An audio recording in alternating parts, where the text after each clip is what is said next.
ঈসা আলাইহিস সালামের জামানায় একজন ধোপা ছিল, ধোপা কাপড় যে ধৌত করে এটাকে ধোপা বলা হয়। এই ধোপা কাপড় ধৌত করে, মানুষের কাপড় গুলো ধৌত করে টাকা পায়। ওই এলাকার লোকেরা ঈসা আলাইহিস সালামের কাছে বলছে যে হে আল্লাহর নবী ঈসা, এই যে ধোপা আছে আমাদের গ্রামে, এই ধোপাটা আমাদের নতুন কাপড়গুলো নেয় আর পুরাতন কাপড়গুলো আমাকে দিয়ে দেয়। সুতরাং আমরা তার বিচার চাই, আপনি তার জন্য বিচার করবেন, আপনাকে তার জন্য বদদুয়া করবেন, সে যেন হেদায়েত পায়, আর না হলে সে যেন মৃত্যুবরণ করে। সমস্ত গ্রামের লোকেরা চলে গেল। যাওয়ার পরে যখন ঈসা আলাইহিস সালামকে বলল, ঈসা আলাইহিস সালাম তার জন্য বদদুয়া করো, আল্লাহ এই যে ধোপা যদি হেদায়েত থাকে তাহলে হেদায়েত দান করো, আর যদি হেদায়েত না থাকে আল্লাহ তাকে আগামী কালকে কি করবে, তার মৃত্যু দিয়ে দিবে। নবীর দোয়া কবুল হবে না হবে না বলেন তো? নবী যেটাই দোয়া করবে সেটাই কবুল হবে। আল্লাহর কাছে দোয়া করেছে। পরের দিন ধোপা কাপড় নিয়ে কোথায় যাচ্ছে? ঝর্ণার দিকে যাচ্ছে কাপড় ধৌত করার জন্য। কাপড় ধৌত করার জন্য ঝর্ণার দিকে যাচ্ছে। ঝর্ণার কাছে যাওয়ার পথে দেখলেন যে একটা ভিক্ষুক আসছে। ভিক্ষুক ধোপা কিন্তু 3টা রুটির সাথে নিয়ে গিয়েছে। ভিক্ষুক এসে বলছে, বাবা তোমার তো অনেকগুলো টাকা আছে, পয়সা আছে, আমি অনেকদিন থেকে না খেয়ে আছি, 2-3 দিন থেকে না খেয়েছি, তোমার কিছু খাবার দাও। ধোপার মনে দয়া হয়েছে, একটা রুটি দিয়ে দিয়েছে। যখন একটা রুটি দিয়ে দিয়েছে তখন আল্লাহর কাছে দোয়া করছে, আল্লাহ তুমি এই বান্দার জীবনের সমস্ত গুনাহগুলো মাফ করে দাও এবং তার অন্তরটাকে পরিপূর্ণ তুমি পবিত্র করে দাও। আল্লাহর কাছে দোয়া করছে, আল্লাহ তুমি এই বান্দাকে কি করো, তুমি এই সমস্ত গুনাহগুলো তার জীবনে মাফ করে দাও আর তার অন্তরটাকে পবিত্র করে দাও। এরপরে বলছেন যে এই দোয়া যখন করবো, ধোপার মনে একটু দয়া হলো, 2 নম্বর রুটিটা দিয়ে দিল। 2 নম্বর যখন রুটিটা দিয়ে দিল, দুবার যখন 2 নম্বর দিয়ে দিল, তখন সে ভিক্ষুক দোয়া করতেছে, আল্লাহ তুমি এই বান্দার আগে এবং পরের সমস্ত গুনাহগুলো মাফ করে দাও, আগে এবং পরের সমস্ত গুনাহগুলো মাফ করে দাও। তখন সে ধোপার অন্তটা আরো কি হয়ে গেল, আরো ওটা বড় হয়ে গেছে, আমার জন্য দোয়া করেছে, কত সুন্দর। এরপরে 3 নম্বর রুটিটা দিয়ে দিল। 3 নম্বর রুটি দেওয়ার পরে বলছে, আল্লাহ তুমি এই বান্দাকে আসমানি বালা এবং জমিনি বালা মুসিবত থেকে আমাদের করো এবং জান্নাতের তাকে একটি বালাখানা দান করে দাও, জান্নাতের একটা সুন্দর বালাখানা দান করে দাও। এই 3টা দোয়া যখন করেছে তখন 3টে রুটি পেয়ে গেছে।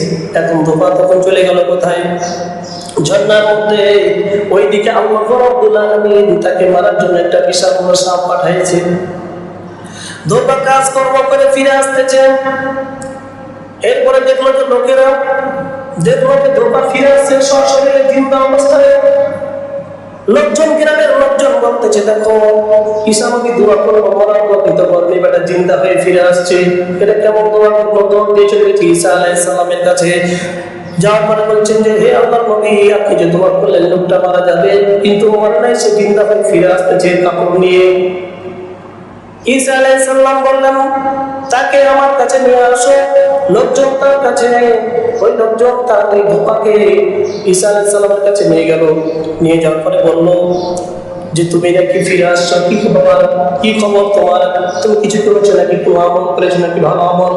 তখন বলছে, আমি একটা আমল করেছি, সেটা হলো আমি কাপড় ধৌত করার জন্য যাচ্ছিলাম, তখন ভিক্ষুক আমার কাছে কিছু খাবার চেয়েছিল, আমার কাছে 3টা রুটি ছিল, আমি তাকে 3টা রুটি দিয়ে দিয়েছিলাম। আমার জন্য 3টা দোয়া করেছে, আমার জন্য 3টা দোয়া করেছে। এখন ঈসা আলাইহিস সালাম বলে, তোমার এই পোটলির ভিতরে কি, পোটলার ভিতরে কি? বলছে পোটলার ভিতরে কাপড়। বলছে খুললো। যেমনই কাপড় দাও, যখন পোটলাটা খুলেছে দেখলেন যে বিশাল একটা কালো সাপ ওই পোটলার ভিতরে ঢুকে আছে। সাপটা শুধু ঢুকে আছে, আর তার ভিতরে একটা তার মুখের মধ্যে একটা কি লাগা আছে, এটা মানে লাগা আছে, লোহার টুনি লাগা আছে। এই লোহার টুনি যখন লাগা আছে তখন ঈসা আলাইহিস সালাম বললেন যে হে সাপ, কি খবর বলো?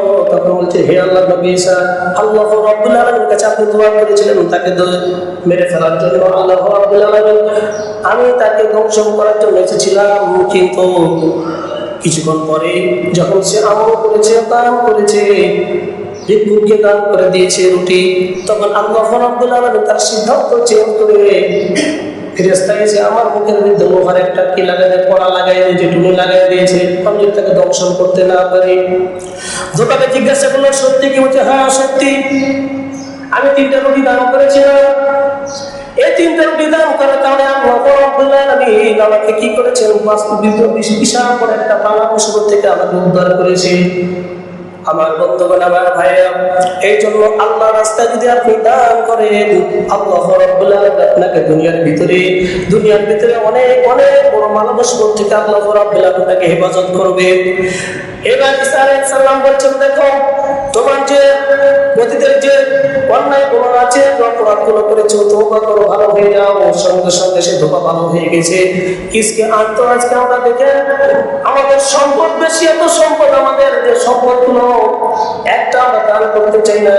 ধোপা একটা গরিব মানুষ, এই গরিব মানুষ রুটি দিয়ে দান করেছে, জীবন বাঁচাই দিয়েছে। আজকে যখন বিপদ আসে, অসুস্থ হয়ে যায়, তখন ক্যান্সার হয়ে যায়, বিভিন্ন রোগ যখন হয়ে যায়, তখন ডাক্তার কত কত করে বাংলাদেশ, ঢাকা, চট্টগ্রাম কোথায় চলে যায়, আবার মাদ্রাস, ভ্যালর, বিভিন্ন জায়গায় চলে যায়। আমরা টাকা যা ছিল জরুরি সব কিছু বিক্রি করে দেয়। কিন্তু আল্লাহ রাব্বুল আলামিন বলেন, বান্দা আমি তোমাকে যে সমস্ত নিয়ামতগুলো দিয়েছি, কত সুন্দর সুন্দর নিয়ামত দিয়েছি, চোখ দিয়েছি, কান দিয়েছি, তোমার ভিতরে যে আমি কি দিয়েছি, তোমার ভিতরে আমি ফুসফুস দিয়েছি, এর ভিতরে লিভার দিয়েছি, কিডনি দিয়েছি, এতগুলো সুন্দর সুন্দর দামি দামি জিনিস দিয়েছি।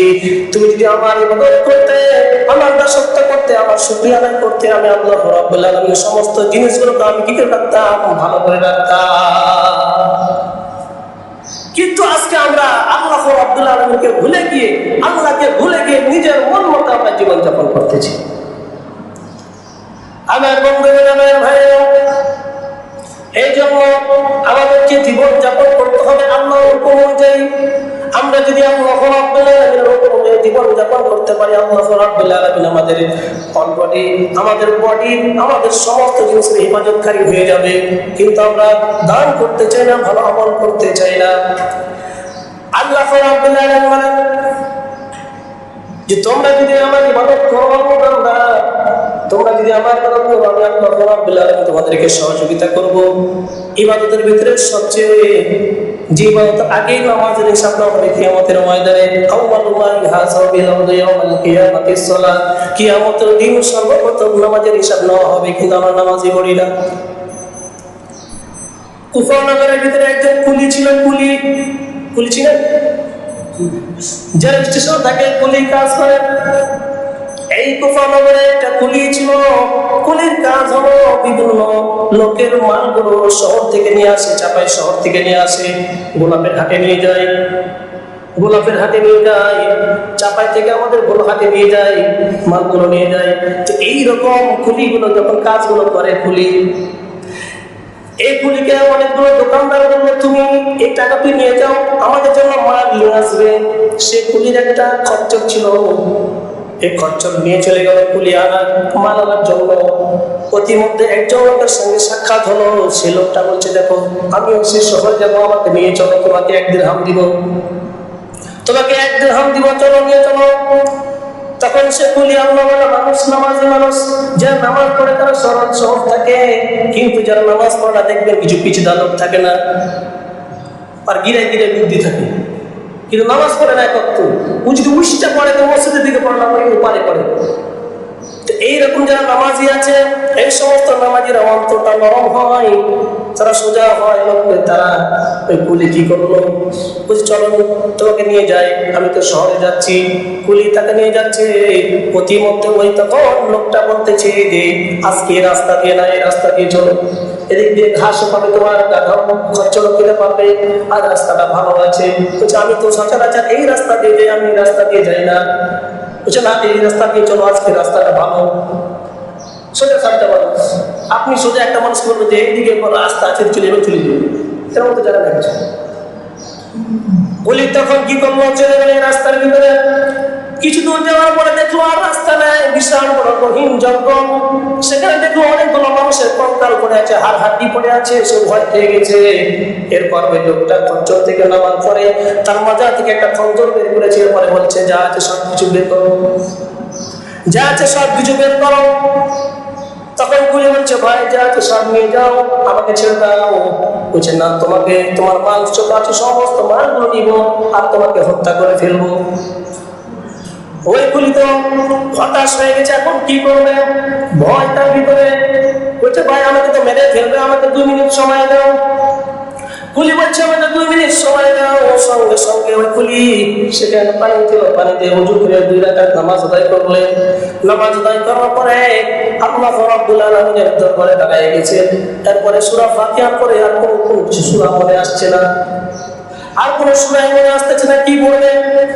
হঠাৎ করে একটা সূরা এখন আসলো, আম্মা ইউজিবুল মুস্তার, এই আয়াতটা মনে চলে আসলো কোরআনের। ওই আয়াতটা পড়ার পরে প্রথম রাকাতে একটু দেরি করলেন, দ্বিতীয় রাকাতে তাড়াতাড়ি করলেন। ওইদিকে বলছে, বেটা তাড়াতাড়ি নামাজ শেষ কর, এই নামাজ পড়ে কোনো লাভ হবে না। তোর আগে অনেকগুলো নামাজ পড়েছে, কিন্তু আমার হাত থেকে কেউ রেহাই পায় না। বাঁচানোর মালিক কি বলে তো? আল্লাহ রাব্বুল আলামিনের দিকে ফেরেশতাকে বলছে, ফেরেশতা যাও জিবরাইল, তুই মানুষের শ্রম করে একদম হেলমেট পরে চলে যাও। লোকটা যখন নামাজ শেষ করে দোয়া করেছে, আল্লাহ তুমি ছাড়া আমার কেউ নাই, হাসবুনাল্লাহু ওয়া নি'মাল ওয়াকিল ওয়া নি'মাল মাওলা ওয়া নি'মান নাসীর। আল্লাহ তুমি তো আমার জন্য যথেষ্ট, তুমি যদি না আমাকে আজকে সহযোগিতা করো আমি বাঁচতে পারবো না। আল্লাহ রাব্বুল আলামিন সঙ্গে সঙ্গে জিবরাইল আলাইহিস সালামকে পাঠিয়ে দিলেন। জিবরাইল আলাইহিস সালাম আসার পরে ওই যে ডাকাতকে কি করলেন, আসার পরে তরবারি দিয়ে ওই ডাকাতকে তার মাথাটা গলাটাকে উড়িয়ে দিলেন। এরপরে ওই কোলে নামাজ শেষ করলেন, ফিরে দেখলেন তার মাথা পড়ে আছে। এবার ওই জিবরাইল আলাইহিস সালাম চলে যাচ্ছেন, এইদিকে কুলি ডাক দিয়ে বলতেছেন, ভাই আপনি কে, আপনার পরিচয় কি? বলছে, আমার পরিচয় হলো তুমি যে নামাজের ভিতরে আম্মা ইউজিবুল মুস্তার, তুমি যে আয়াতটা পড়লে আমি সে আম্মা ইউজিবুল মুস্তারের রাখছি বললাম। আমার বন্ধুগণ, আমার ভাইরা, এই ঘটনা বলার উদ্দেশ্য হলো বিপদে বা মসজিদে আমরা পড়ে গেলে আমরা কি করি, অন্যজনের স্বর্ণপূর্ণ হয়, ভাই আমাকে একটু সহযোগিতা করেন, ভাই আমাকে এই কাজটা করে দেন। কিন্তু আগে জানাতে হবে কাকে? আল্লাহ রাব্বুল আলামিন। কিন্তু আমরা সেটা আমরা জানাই না। আজকে আমরা আল্লাহ রাব্বুল আলামিনকে ভুলে গিয়েছি। এই যে কয়েকদিন আগে মঙ্গলবারের দিন হয়, জাকির ভাই মারা গেল মঙ্গলবারের দিন, ঠিক না? নাকি বার দিন? মঙ্গলবার না, বুধবারের দিন মারা গেছে, কে শুক্রবার। দেখেন, আমি আপনি দুনিয়ার জন্য কাজ করতেছি, দুনিয়ার পিছনে ছুটতেছি। আমি হুজুর, আপনার মুসল্লি সকলে দুনিয়ার পিছনে ছুটতেছি, ছুটতে সবকিছু কাজ করতেছি, দুনিয়ার সবকিছু, গাড়ি বাড়ি সবকিছু আমরা করতেছি, দুনিয়ার আমি সবকিছু অর্জন করতেছি। কিন্তু আপনি কি চিন্তা করেছেন কার জন্য করতেছেন? কোন ছেলেমেয়ের জন্য করতেছেন? ওই স্ত্রীর জন্য করতেছেন? আমি আমার উদাহরণ দিই। আমি হুজুর, আপনাদের এখানকার হুজুর। আমি যদি এখন মারা যাই, মারা যাওয়ার সঙ্গে সঙ্গে আপনারা কি করবেন? আমার জন্য কি করবেন? এতটুকু করবেন যে মনটা খারাপ করে একটু কান্না করবেন, চাপায় না যে ফোন দেবেন অ্যাম্বুলেন্স দিয়ে আমাকে বলাহাটে পাঠিয়ে দিবেন। খুব জোর কিছু মুসল্লি গেল, সেখানে যারা যা পড়ে আসলেন।